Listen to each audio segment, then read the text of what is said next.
Halo teman-teman, it's me again, Far. Welcome, selamat datang und herzlich willkommen zu meinem YouTube-Kanal Far From Home. Hari ini kita akan bahas tema biaya hidup sebagai mahasiswa di Jerman. Karena benar-benar tergantung banget dengan gaya hidup kalian, aku udah research sebanyak-banyaknya dan aku akan bikin rincian bareng sama kalian, minimumnya berapa kira-kira, maksimum itu berapa kira-kira, dan kita akan bikin average-nya. Jadi kita ada 3 angka yang nanti kita akan liatin. Terus aku juga ambil data dari Sozialerhebung des Deutschen Studentenwerks dari tahun 2016, tapi terakhirnya nggak ada yang lebih baru lagi. Nanti kita akan bisa bandingkan apa yang menurut aku yang aku dapat dari research aku dan dari pengalaman aku sendiri dan juga dibandingin sama study ini. I hope you guys enjoy this. Sebelum kita mulai, jangan lupa like, share, and subscribe biar aku semangat buat bikin videonya. Ya, daripada lama-lama basa-basi, langsung saja loslegen, oder?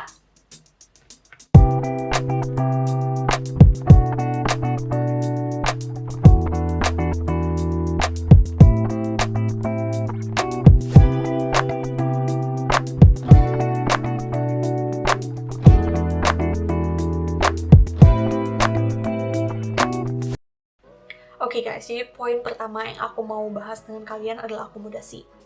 Akomodasi itu sangat penting karena ini pengeluaran kita yang paling gede per bulan. Dan kalian tinggal di kota mana itu sangat mempengaruhi harga sewa kalian. Jadi kalau misalkan kalian mau kuliah di suatu kota, mendingan aku saranin ke kalian sebelum kalian daftar, sebelum kalian benar-benar ambil tempatnya, kalian cek dulu harga rata-rata sewa di sana itu berapa. Sesuai atau nggak sama budget kalian. Dan itu menurut aku sangat penting karena contohnya kayak kota-kota kayak München itu harganya keterlaluan sekali guys. Kalau misalnya kalian nggak beruntung itu bisa mahal banget. Dan kalau kalian lihat ke kota-kota lain, contohnya kayak Leipzig atau Magdeburg, itu aku sampai shock sendiri karena aku tinggalnya di Köln, di tempat aku tuh cukup mahal. Di sana ternyata murah sekali.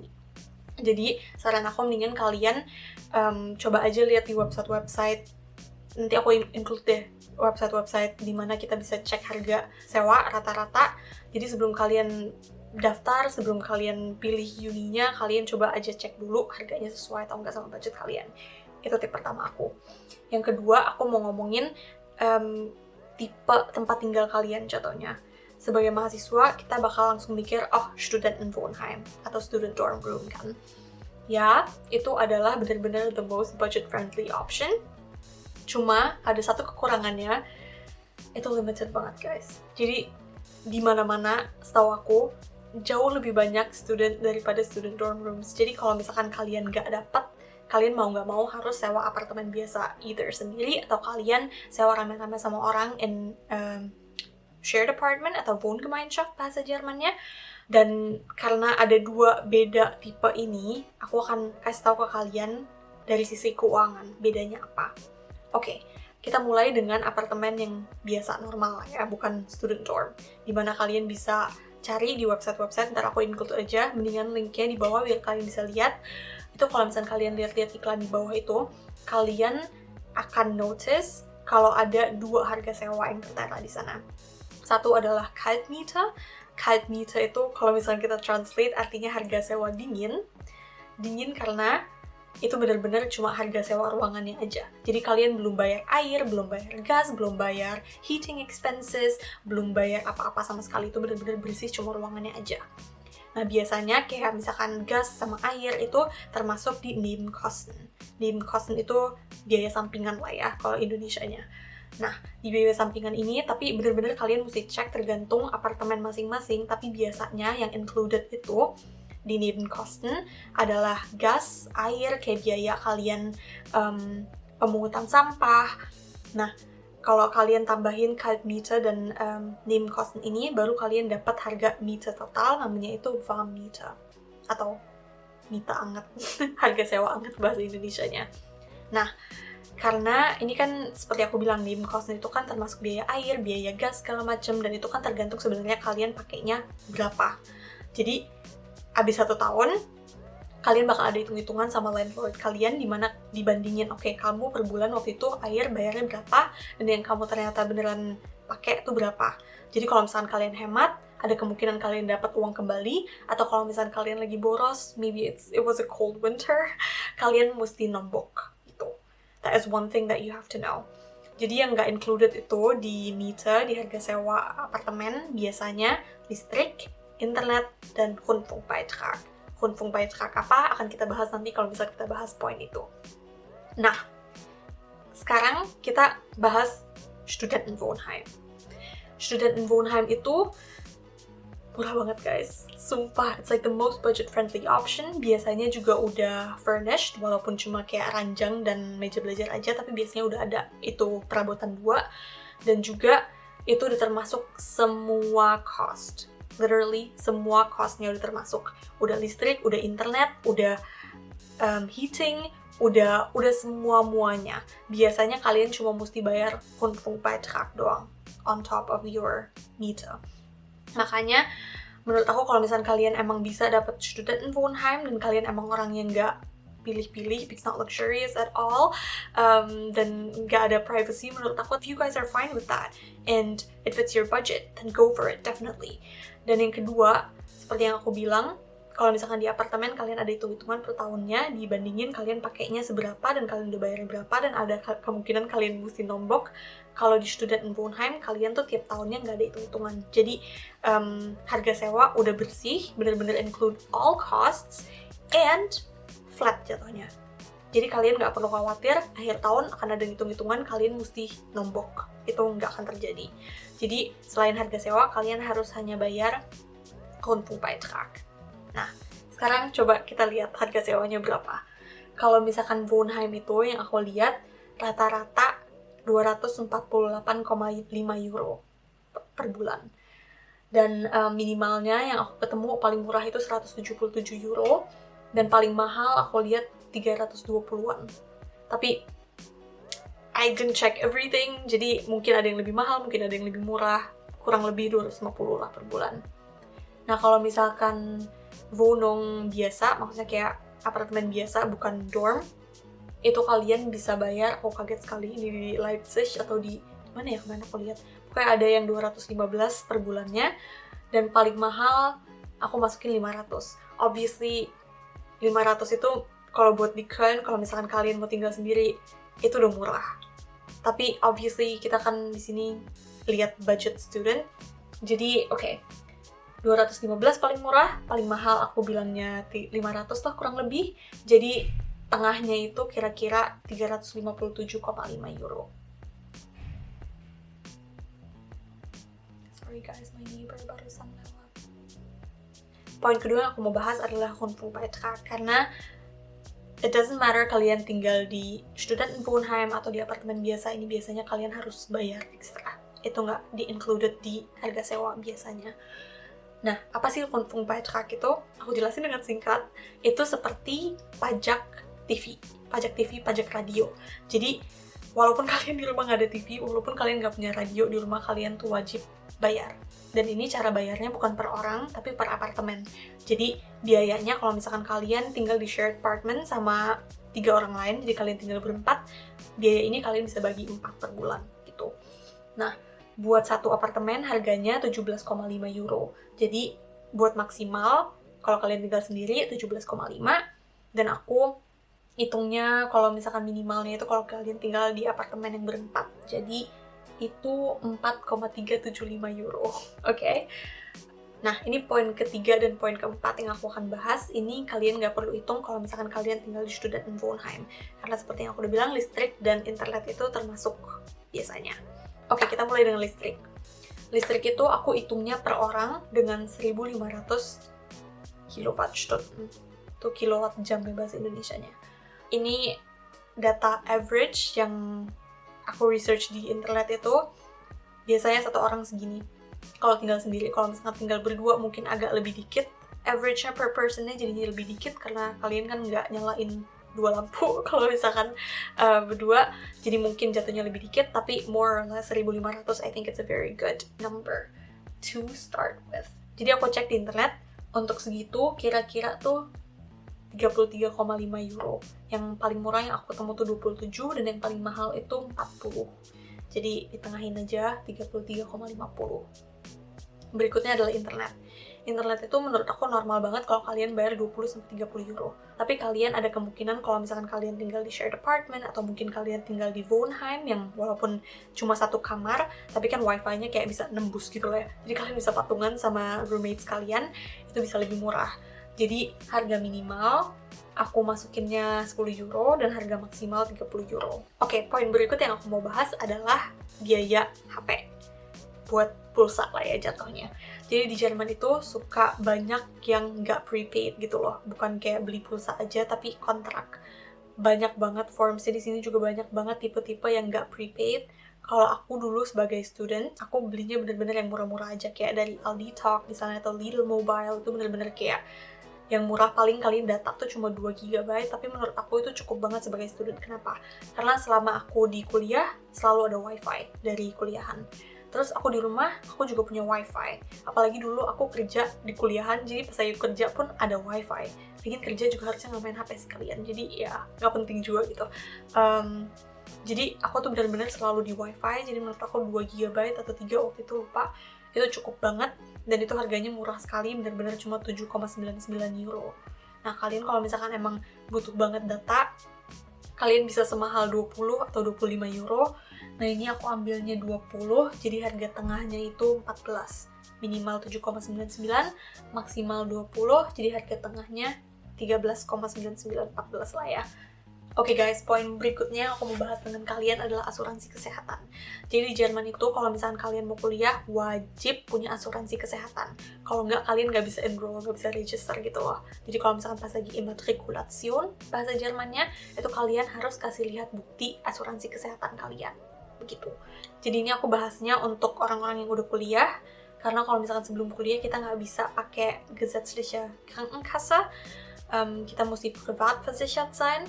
Nah, tapi karena emang biayanya privat itu yang Mavista gitu-gitu lebih rendah, dan emang cuma 1 tahun aja Studienkolleg kan biasanya, aku bahasnya biaya asuransi per bulan semenjak kalian udah masuk kuliah.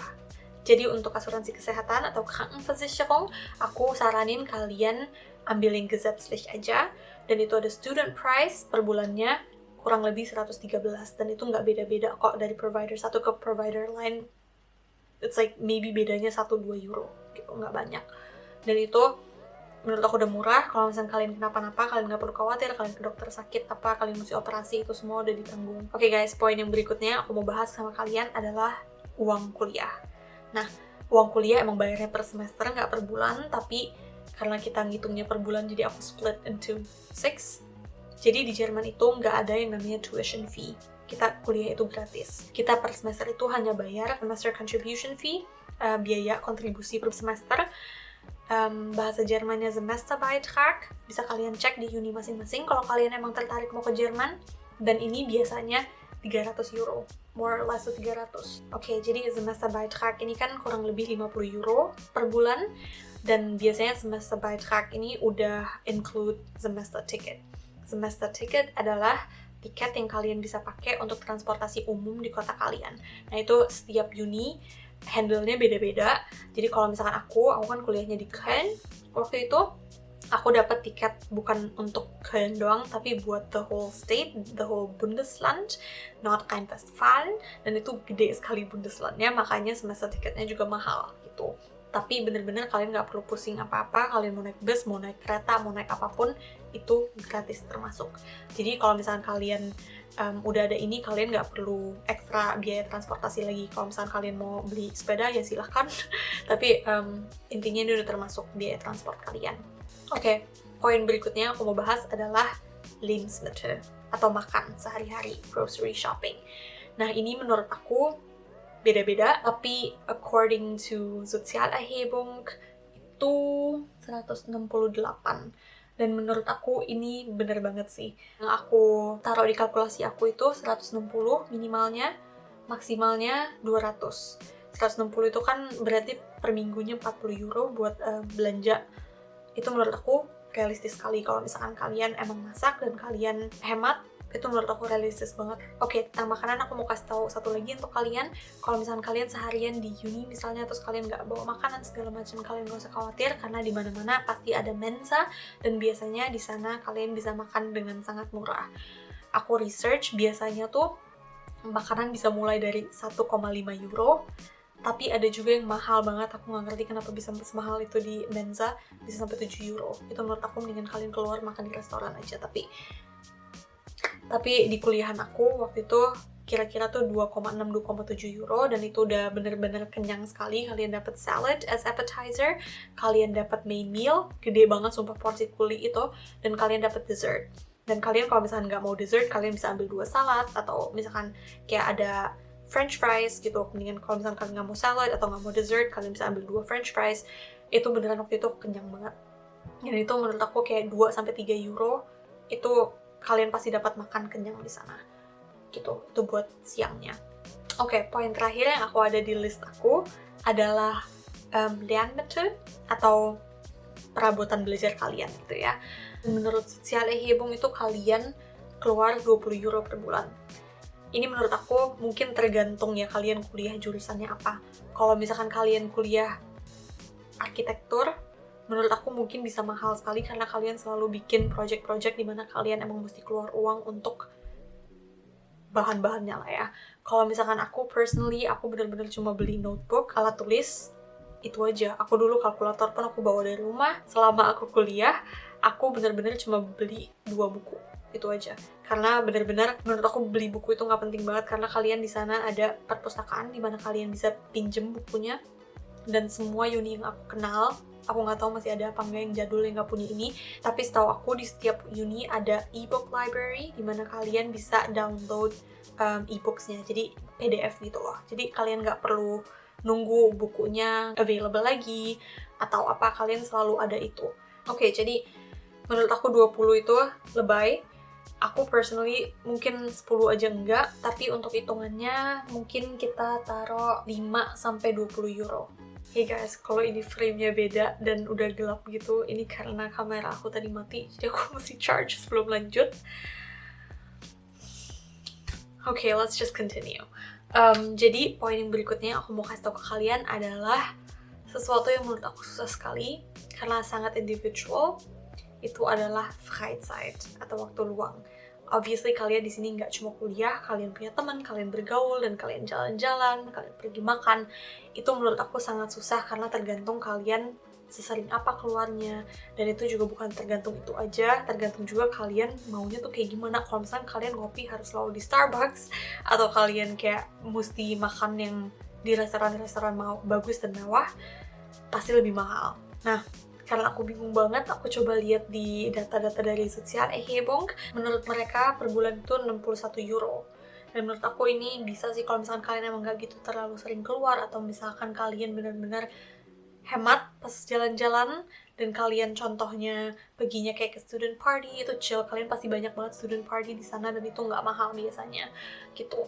Jadi menurut aku 61 itu udah masuk akal, dan maksimalnya aku taruhnya 100 euro. Obviously bisa jauh lebih dari itu, keluar duit mah gampang. Kita kalau dikasih uang juga, kalau punya juga bisa ngabisin, itu nggak masalah. Tapi I think 60-100 euro cukup lah buat student life gitu ya. Oke, poin yang terakhir yang kita bahas adalah Kleidung atau pakaian. Ini juga menurut aku susah sekali karena sangat individual. Tergantung kalian suka belanja atau enggak, dan kalian sukanya belanjanya apa. Kalau misalkan kalian maunya yang bener-bener merek mahal, obviously bakal mahal. Jadi aku nyontek Sozialerhebung, mereka bilang per bulannya itu 42 euro. Susah ya, aku makanya mendingan maybe aku tinggalin ini blank aja untuk kalian, karena menurut aku 50-100 mungkin sampai. Jadi I'm just gonna leave this up to you guys. Kalian tambahin aja, menurut kalian akan berapa. Dan kalau misalkan kalian suka belanja di H&M gitu-gitu, itu harganya sama kok sama kayak di sini. Jadi kayak Zara gitu-gitu, sama-sama, kurang lebih sama harganya gitu. Oke guys, jadi kalau misalkan kita totalin, ini adalah angka yang kita dapat. Nah, karena seperti yang aku bilang, Kleidung dan Freizeit itu sangat tergantung sama gaya hidup kalian. Aku totalinnya satu dengan kategori itu, satunya lagi tanpa kategori itu. Dan aku bakal kasih tahu kalian minimal, maksimal, dan harga tengahnya. Variasi 1 adalah kalau misalkan kalian tinggal di Wohnheim. Variasi kedua adalah kalau misalkan kalian tinggal di apartemen biasa, kalian sewa on the market. Oke guys, akhirnya kelar juga rincian aku.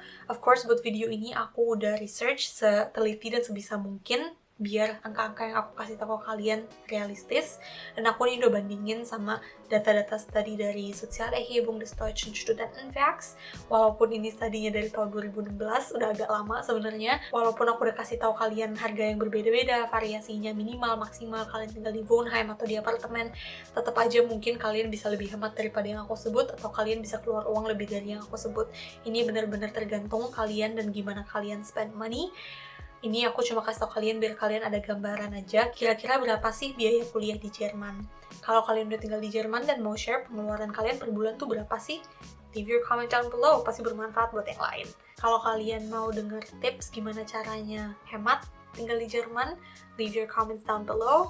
Aku bisa bikin video khusus untuk itu, because there's always something you can do if you need to. Kalau misalkan kalian ada pertanyaan, coba aja komentar di bawah. Aku akan coba jawab pertanyaan kalian, dan mungkin ada yang lain yang nonton yang bisa jawab pertanyaan kalian juga.